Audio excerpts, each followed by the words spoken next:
সম্প্রতি ২,০০০-এর অধিক যৌনকর্মীকে সমাজ কল্যাণ মন্ত্রণালয় থেকে আর্থিক সহায়তা করা হয়েছে। এটা উচিত হয়েছে কি না? যৌনকর্মীদেরকে আর্থিক সহযোগিতা করা বা অন্য কোনো সহযোগিতা করা মৌলিকভাবে এটা তো দোষণীয় কোনো বিষয় নয়। কিন্তু সমাজ কল্যাণ মন্ত্রণালয়ের উপদেষ্টা যিনি দীর্ঘদিন যাবৎ তিনি উপদেষ্টা হওয়ার আগে থেকেই তার যে কর্মকাণ্ড, উপদেষ্টা হওয়ারও পরও তার যে কর্মকাণ্ডগুলো, বিতর্কিত কর্মকাণ্ডগুলো রয়েছে সেটা আমরা সবাই কম বেশি জানি।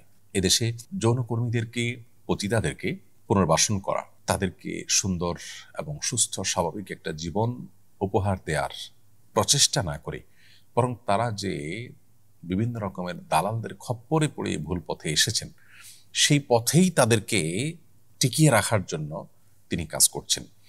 অতএব এই যে টাকা দেয়া হয়েছে, এই টাকা দিয়ে যদি তাদেরকে তাদের কাজের প্রতি প্রণোদনা দেওয়া হয়, আরো উৎসাহ দেওয়া হয়, তাহলে এটা হবে জনগণের ট্যাক্সের টাকার অপব্যবহার।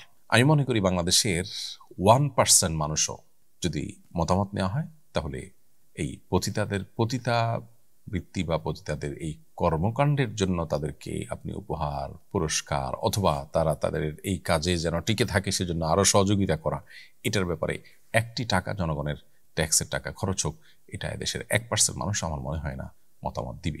কোনো জরিপেও এটার সপক্ষে মানুষ রায় দিবে বলে মনে করি না। এটা সমাজ কল্যাণ উপদেষ্টা কেন দেশের সবাই জানেন, প্রত্যেকটা মানুষ বুঝেন দেশের মানুষের মেন্টালিটি এবং মানসিকতা। তারপরে জনগণের টাকাকে জনগণের ইচ্ছার বাইরে ব্যবহার করা, এই স্বেচ্ছাচারী মনোভাব এবং এই ধরনের মানসিকতা সম্পন্ন মানুষজন যারা আছে, তারাই কিন্তু অনবরত আমাদেরকে সকাল বিকাল মানবাধিকারের সবক শোনায়, মানুষ অধিকারের সবক শোনায়। জনগণের ট্যাক্সের টাকাকে আপনার খেয়াল খুশি মতো ব্যবহার করার অধিকার আপনাকে কে দিয়েছে? এদেশের মানুষ কি পতিতাবৃত্তিকে পছন্দ করে না ঘৃণা করে? যদি ঘৃণা করে, তাহলে জনগণের ট্যাক্সের টাকাকে তাদের ঘৃণার কাজে আপনি ব্যয় করতে পারেন না। তবে হ্যাঁ, আপনি যদি পতিতাদের পুনর্বাসন করার জন্য টাকা দেন এবং তাদেরকে সেখান থেকে উদ্ধার করে তাদেরকে সুন্দর একটা জীবন যাপন করার সুযোগ করে দেন, একটা চাকরির ব্যবস্থা করে দেন, থাকা খাওয়ার ব্যবস্থা করে দেন, এদেশের কোনো মানুষ সেখানে ভিন্ন মত পোষণ করবে না। প্রত্যেকটা মানুষ সেখানে সাধুবাদ জানাবে।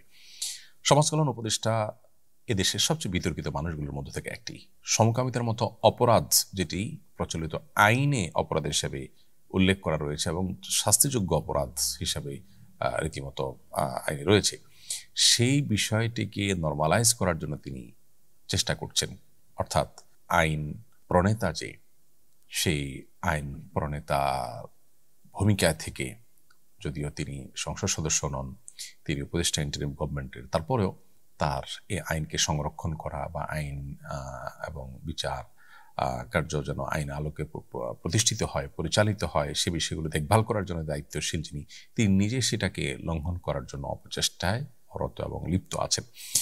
তো এরকম একজন মানুষ দ্বারায় এই যে আপনার পতিতাদের মধ্যে জনগণের ট্যাক্সের টাকা বিতরণ করার উদ্যোগ নেওয়া হয়েছে, সেটা সন্দেহাতীতভাবে সমালোচনাযোগ্য এবং সেটা সন্দেহাতীতভাবে জনগণের ট্যাক্সের টাকাকে নিজের খেয়াল খুশি মতো, নিজের যে মানসিকতা তিনি সারা জীবন লালন করেছেন, দেশে পতিতা সংখ্যা বাড়ানোর জন্য যারা কাজ করছেন, তাদের সেই দালালদের কাজটাকে যেন তিনি আরো সাহায্য করলেন এবং তাদের কাজটাকে যেন আরো বেশি তিনি প্রমোশন করলেন এবং সেটাকে আরো যেন টাকা পয়সা দিয়ে এস্টাবলিশ করার চেষ্টা করলেন। বিধায় সন্দেহাতীতভাবে এটা নিন্দনীয় কাজ এবং এ ধরনের নিন্দনীয় কাজ তিনি অনবরত করে যাচ্ছেন। কি যোগ্যতায় তিনি এই পদে এসেছেন সেটা একমাত্র তিনি জানেন এবং যারা তাকে বসিয়েছেন তারা বলতে পারবেন। তো হারাম মানে কি? নিষিদ্ধ বিষয় বোঝানোর জন্য হারাম শব্দ বলা হয়। আবার শুনি হারাম মাস, মসজিদুল হারাম। একটি টেলিভিশন চ্যানেলে এক আলোচক বলেছেন, দুই হারামের উচ্চারণগত পার্থক্য আছে। উচ্চারণগত পার্থক্যটা অর্থসহ বুঝিয়ে বলবেন প্লিজ। দেখুন, হারাম মানে নিষিদ্ধ, আবার হারাম মানে সম্মানিত। মসজিদুল হারাম মানে হলো সম্মানিত মসজিদ, হারাম মাস, আশহুরে হরম মানে হলো সম্মানিত মাসসমূহ। তাহলে একদিকে আমরা হারাম শব্দের অর্থ দেখতে পাচ্ছি নিষিদ্ধ, আবার অপরদিকে আমরা দেখতে পাচ্ছি হারাম শব্দের অর্থ সম্মানিত। এই দুই হারামের মধ্যে কোনো হা বা যে বর্ণটি আছে, এই হা অক্ষরটির উচ্চারণের মধ্যে কোনো পার্থক্য আছে কিনা, বড় হা ছোট হা এরকম কোনো উচ্চারণের মধ্যে পার্থক্য আছে কিনা। বাংলা যেরকম প এবং ফ, এই দুইটার মধ্যে পার্থক্য আছে। ব এবং ভর মধ্যে পার্থক্য আছে। বাবা এবং ভাবা দুই জিনিস। তো এখানে হারাম অর্থ সম্মানিত, আবার হারাম অর্থ নিষিদ্ধ, এই দুইটার মধ্যে হা বর্ণের মধ্যে কোনো পার্থক্য আছে কিনা, বড় হা ছোট হার, উত্তর হলো না, এই বর্ণের মধ্যে কোনো পার্থক্য নেই, দুইটাই বড় হা, অর্থাৎ হারাম কণ্ঠনালী থেকে যেটিকে আমরা উচ্চারণ করি সেই হাই একটাই হা, বর্ণ একটাই, কিন্তু অর্থ দুইটা। এখন প্রশ্ন হতে পারে যে একই শব্দের বিপরীতমুখী অর্থ কিভাবে হয় বা দুইটা অর্থ কিভাবে হয়। মূলত এখানে অর্থ একটাই, সেটা হলো হারাম শব্দের অর্থ সম্মানিত, এটা হলো মূল অর্থ। এখন কথা হলো যে তাহলে নিষিদ্ধ কিভাবে হয়? এর উত্তর হলো যে কোনো কাজ বা যে কোনো বিষয় যখন নিষিদ্ধ মনে করা হয়, সে নিষিদ্ধ মনে করা হয় এই জন্য যে যিনি এটাকে নিষেধ করেছেন তার সম্মানের কারণে, তিনি সম্মানীয় ব্যক্তি বা সত্তা হওয়ার কারণে তার নিষেধকে নিষিদ্ধ মনে করে সেটাকে মেনটেন করা হয়, সেটার উপরে আমল করা হয়। অর্থাৎ নিষিদ্ধ বিষয়, নিষিদ্ধ কাজ, এটাকে মেনটেন করাটা নিষেধাজ্ঞা আরোপকারী ব্যক্তির সম্মানার্থেই হয়। সেজন্য ওই নিষিদ্ধ বিষয়কেও হারাম বলা হয়। অর্থাৎ নিষিদ্ধটা এটা একটা রেসপেক্টেড জায়গা থেকে নিষিদ্ধ মনে করা হয়। ধরুন কেউ একজন আপনাকে বলল এটা নিষেধ, যে বলেছে তার আসলে নিষেধাজ্ঞাকে আপনি কোনোভাবেই আমল নিতে রাজি নন বা আমল নেওয়ার মধ্যে কোনো ব্যক্তি নন। ধরুন রাস্তার উপর হঠাৎ করে কেউ একজন এসে বললো যে আজ থেকে এটা নিষেধ, এটা দেশে করা যাবে না, সবাই নিশ্চয় হাসাহাসি করবে, তার এই নিষেধাজ্ঞাকে কেউ মানবে না, পাত্তা দিবে না। তো এটা আসলে নিষেধাজ্ঞা না। যদি কোনো বিষয়কে নিষেধাজ্ঞা হিসাবে মানুষ মানে, পালন করে, আমলে নেয়, তখন তার মানে হলো যিনি নিষেধাজ্ঞা আরোপ করেছেন তার সম্মানার্থেই এই নিষেধাজ্ঞার সীমানাটাকে ডিঙানো হয় না, অতিক্রম করা হয় না। তো নিষিদ্ধ বস্তুকে হারাম বলা হয় মূলত ওই নিষেধাজ্ঞা আরোপকারীর প্রতি সম্মানার্থেই। অতএব হারাম শব্দের মূল অর্থ হলো সম্মান। মসজিদে হারাম সম্মানিত মসজিদ, হারাম কাজ মানে নিষিদ্ধ কাজ।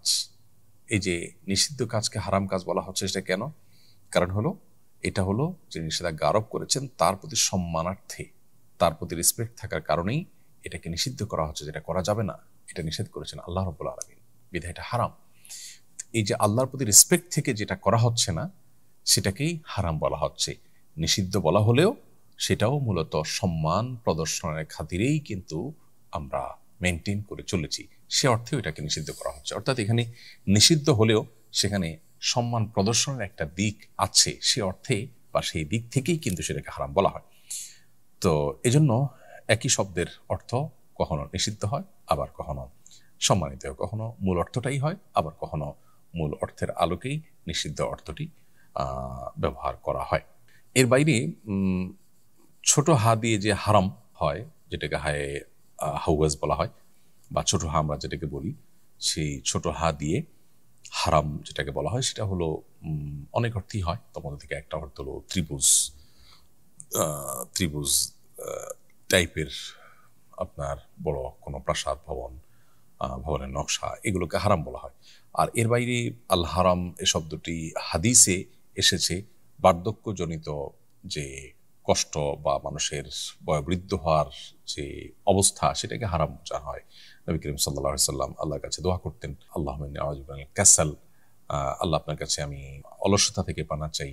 এবং ওয়াল হারাম, এই হারাম বলতে বার্ধক্যের যে কষ্ট বা বার্ধক্যের যে বয়স, যে বয়সে গেলে মানুষ চলাফেরা করতে অসুবিধা হয়, অন্যের উপর ডিপেন্ডেন্ট হয়ে যায়, এরকম অবস্থা থেকে, অর্থাৎ বার্ধক্যের সেই অবস্থা থেকে নবী সাল্লাল্লাহু আলাইহি ওয়াসাল্লাম আল্লাহর কাছে পানা চেয়েছেন। তো হারাম শব্দের অর্থ বার্ধক্যের সেই সর্বশেষ অবস্থা, করুণ পরিণতি বা কঠিন অবস্থা, সেটাকে হারাম বলা হয়। আবার হারাম শব্দের আরো অন্যান্য অর্থও আছে, কিন্তু হারাম শব্দটি সম্মানিত, এটি হলো মূল অর্থ, এবং নিষেধাজ্ঞার অর্থ বোঝানো হয় বা নিষেধাজ্ঞার অর্থে ব্যবহার করা হয়। আস-সুন্নাহ ফাউন্ডেশন, উম্মার স্বার্থে সুন্নাহর সাথে।